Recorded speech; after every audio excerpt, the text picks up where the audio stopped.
Alors, c'est parti pour un autre livre. Pour l'instant, on reste sur le sujet de l'investissement, même si c'est plus du tout mon sujet favori. Je préfère largement le développement personnel, mais on aura l'occasion d'en reparler. Chaque chose en son temps. Après tout, l'investisseur français fait toujours de l'investissement. On est toujours investi en bourse. On n'arrête pas de l'être et on aide évidemment beaucoup de gens à investir en bourse. Donc là, je vais vous parler d'un bouquin très bien écrit, très très drôle, très instructif si vous voulez vous former à l'analyse financière, sur des situations un petit peu plus complexes que ce qu'on aurait vu avec Peter Lynch et Benjamin Graham. Je vais vous parler de You Can Be a Stock Market Genius, Even if You're Not So Smart de Joel Greenblatt. Ce qui veut dire, vous pouvez être un génie de la bourse, même si vous n'êtes pas très intelligent, de Joel Greenblatt. Alors, c'est un bouquin qui n'a pas du tout marché, un énorme flop. Pourtant, c'est vraiment, avec le bouquin de Peter Lynch, le meilleur bouquin que j'ai lu sur la bourse. Donc, vous voyez, ce qui est populaire n'est pas forcément ce qui m'attire le plus. Celui de Peter Lynch était populaire, mais quand on regarde en pratique, en fait, les gens n'appliquent pas ce que dit Peter Lynch, en tout cas à mon sens, correctement. En tout cas, tous les gens que j'ai vus qui disent qu'ils l'appliquent, je les ai pas vu l'appliquer vraiment. Mais là, euh, le bouquin de Greenblatt, il a même pas marché, quoi. C'est un petit chef-d'œuvre, honnêtement, parce que il y a toute l'analyse financière expliquée normalement dedans.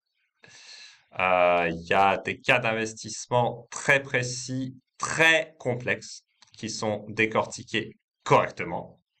Donc, vraiment, c'est un bouquin très intéressant. Alors, je vous résume les grandes idées de ce bouquin. Investissez dans les spin-offs. Ça surperforme. Alors, j'aime pas quand on dit un truc comme ça, mais c'était vrai à l'époque, hein. Mais par contre, ce que je peux vous dire, regardez les spin-offs. Ouais, carrément. Ça, c'est une bonne idée. Tous les spin-offs, faut les regarder. Pourquoi? Parce que, en fait, ce qui se passe, c'est qu'un spin-off, c'est une séparation d'une société depuis une société mère.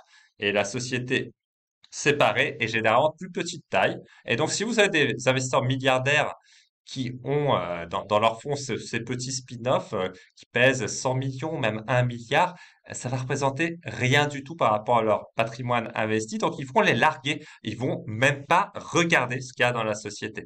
Et de cette manière-là, justement, on a pu faire des investissements extrêmement rentables. Genre, on a fait assez rapidement un x3 sur Philips 66, numéro 2 mondial du raffinage, quand même. Numéro 2 mondial raffinage. En Allemagne, je mettais mon essence dans ma voiture quand j'allais au travail chez Philips 66, incroyable. Et pourtant, on pouvait acheter cette société à 5 fois ses profits. D'ailleurs, quelques jours après que nous, on l'ait acheté, un certain Warren Buffett en a fait une des plus grosses positions de son portefeuille.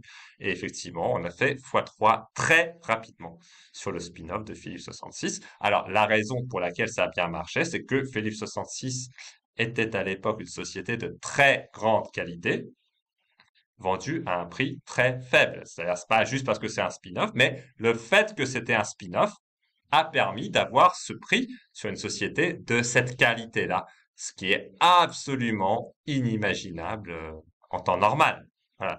Donc, on a pu faire ce genre d'investissement. On a pu faire également un spin-off dans un secteur un petit peu plus particulier qui était ITT Excelis dans le secteur défense. On a eu un très bon rendement, genre 25% par an sur cet investissement, un truc comme ça. Également, on a fait d'autres spin-offs et globalement, ça marche. Alors, aussi, il explique, je Greenblatt, qu'un spin-off partiel, c'est encore mieux, qu'il y a les droits de valeur conditionnelle détachés par les sociétés, qu'on peut les trader et que ça peut être extrêmement attractif.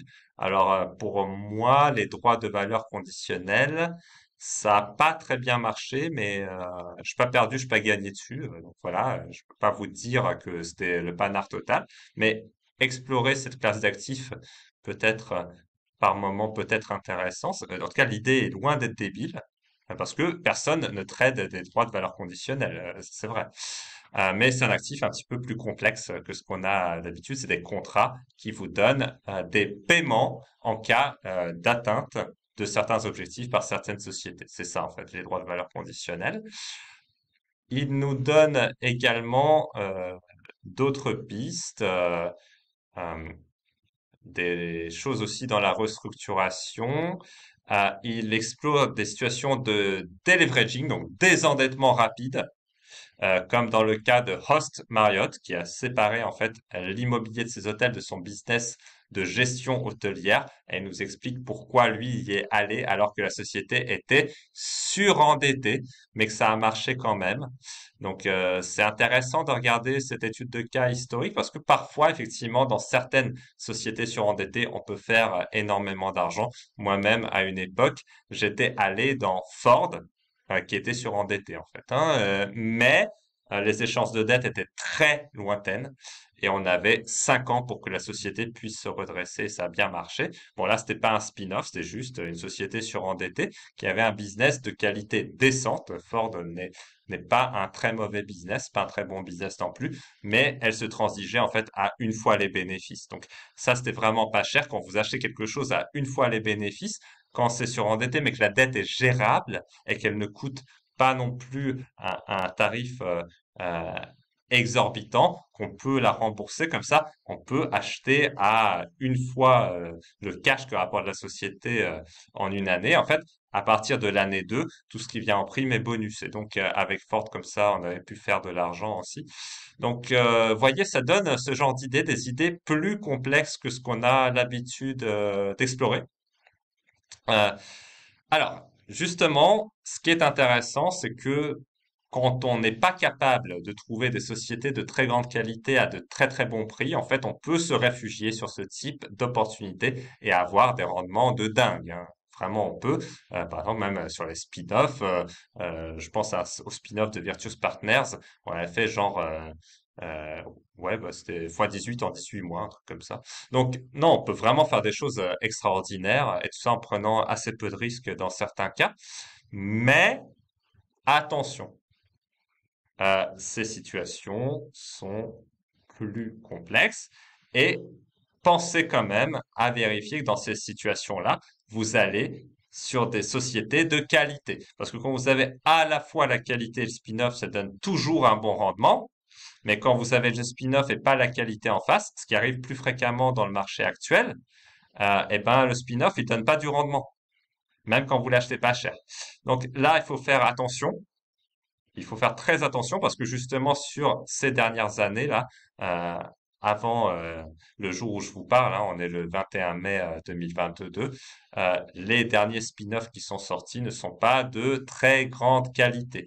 Voilà, donc faut faire super gaffe à ça quand même.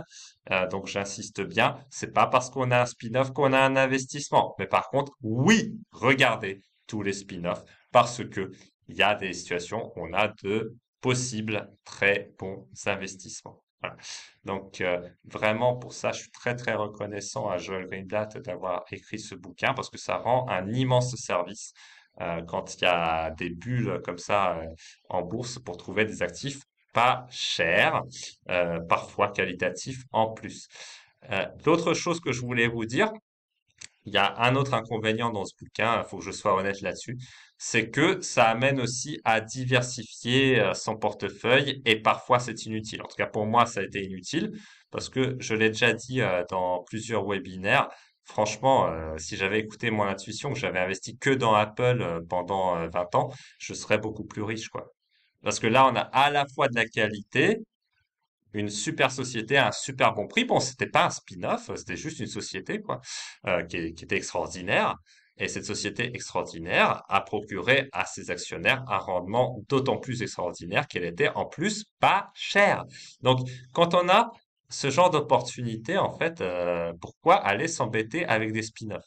Voilà. Donc ça, c'est vraiment le seul inconvénient que je vois à ce bouquin, parce que voilà, vous rajoutez des actifs de moindre qualité à un portefeuille et ça déprécie le rendement tout en augmentant votre risque. Donc, faut que vous fassiez attention à pas faire comme moi là-dessus, parce que ça pénalise inutilement vos rendements. Ça vous donne plus de travail avec plus de sociétés à suivre.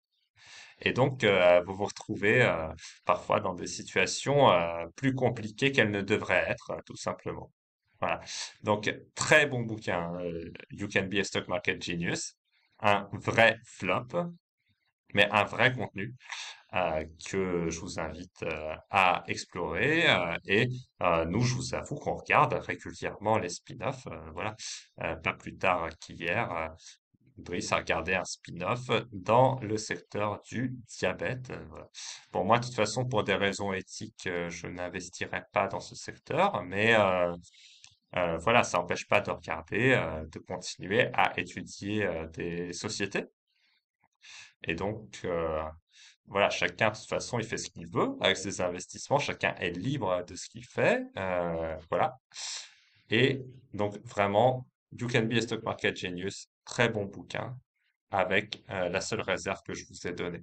Alors, si vous voulez, bien sûr, explorer des sociétés de qualité, des investissements simples, comprendre comment on met ça en place en pratique quand on débute en bourse ou même quand on débute pas d'ailleurs, hein, bah, vous pouvez aussi vous inscrire à la masterclass gratuite là juste en bas de cette vidéo où on donne des exemples sur un petit nombre de clients parce qu'on veut que ça reste court parce que l'idée c'est toujours la même. On pourrait déballer des dizaines de clients, mais l'idée est toujours la même.